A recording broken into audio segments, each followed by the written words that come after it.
So dear students, আজি আমি parts of a plant উদ্ভিদৰ বিভিন্ন অংশবিলাকৰ নামবোৰ ইংৰাজীত চাম কিন্তু তাৰ আগতে তোমালোকে plant আৰু tree এই দুইটাৰ মাজৰ যেটো ডিফাৰেন্স এই ডিফাৰেন্সটো জানিব লাগিব মই ইয়াৰ আগৰ এটা ভিডিঅত গছৰ বিভিন্ন অংশবিলাকৰ নাম ইংৰাজীত দেখুৱাই দিছিলো So, আজি আমি প্ল্যান্টৰ বিভিন্ন অংশবিলাকৰ নাম এটো ভিডিঅত আমি চাম কিন্তু দুইটাৰ মাজৰ ডিফাৰেন্সটো কি বাৰু প্ল্যান্ট আৰু ট্ৰীৰ মাজৰ ডিফাৰেন্সটো যিবিলাক ডাঙৰ ডাঙৰ গছ যেনে আম গছ কঁঠাল গছ নাৰিকল গছ তামোল গছ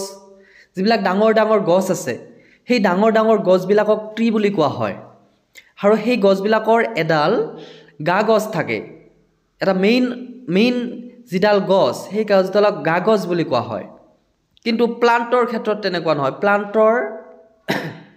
প্লান্টৰ তেনেকুৱা বহুত ঠাল ঠেঙুলি থাকে একেবাৰে গুৰিৰ পৰাই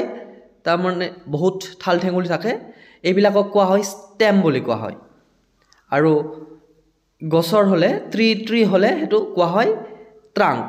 হেতু কথা আৰু দুই নম্বৰ কথা হৈছে যে গছবিলাক ট্ৰীবিলাক বহু বছৰ ধৰি জীয়াই থাকে প্ল্যান্টবিলাক বহুত বছৰ ধৰি জীয়াই নাথাকে আনহাতে ট্ৰীবিলাকৰ যি ট্ৰাংক থাকিব বা ডালবিলাক থাকিব ব্ৰাঞ্চবিলাক এইবিলাক বহুত মানে মজবুত হয় টান আছে মজবুত আছে কিন্তু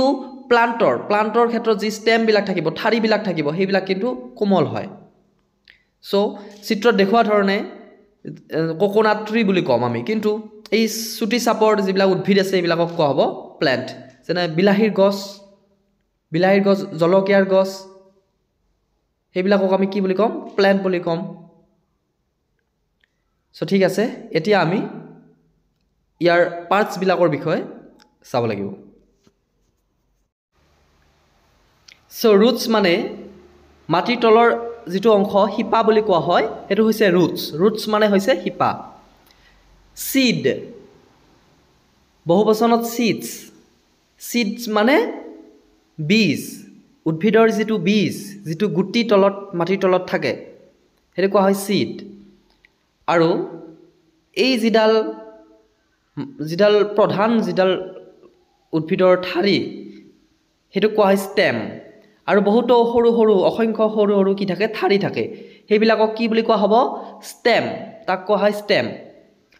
আৰু পাতবিলাকক leaf কোৱা হয় আৰু ফলবিলাকক কোৱা হয় fruit আৰু ফুলক কোৱা হয় flower এতিয়া এই যেটো ফুলৰ পাহিবিলাকক কি বুলি কোৱা হয় হেতু জানিব লাগিব আৰু ফুলৰ কলিৰ পৰা ফুল ওলাই কলিক কি বুলি কোৱা হয় ইংৰাজীত সো তোমালোকে জানানে বাৰু কলি ফুলৰ যি প্ৰথম অৱস্থাত কলি থাকিব হেতু কোৱা হয় বাড BUD বাড মানে হৈছে কলিৰ পৰা এটা সম্পূৰ্ণ ফুলি সম্পূৰ্ণ ফুল হয় আৰু এতিয়া ফুলৰ যি পাহিবিলাক থাকে তাক ইংৰাজীত কোৱা হয় পেটেল PETAL ইংৰাজীত কোৱা হয় পেটেল মানে হৈছে পাহি সো আমি পাৰ্টস অফ এ প্ল্যান্ট আমি আলোচনা কৰিলো বিভিন্ন পাৰ্টস বিলাক সো এইখিনি তোমালোকে মনত ৰাখিবলৈ চেষ্টা কৰিবা অতিকে ইউজফুল কথাখিনি সো আজিলৈকে ইমানখিনিয়ে ধন্যবাদ